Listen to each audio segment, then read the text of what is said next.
আসসালামু আলাইকুম। আজ আমরা আঁকাঝোঁকার 13তম দিন। এখন থেকে শিশুটির লেখার ফাঁকে ফাঁকে শিশুটির প্রতিদিনকার ঘটে যাওয়া গল্প শুনব এবং আমি নিজেও শুনব।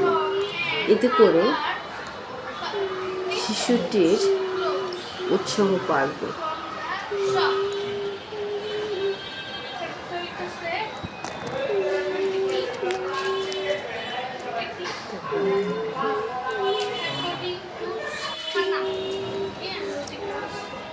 ভিডিওটি ভালো লাগলে লাইক করে সাবস্ক্রাইব করে আমার পাশে থাকুন।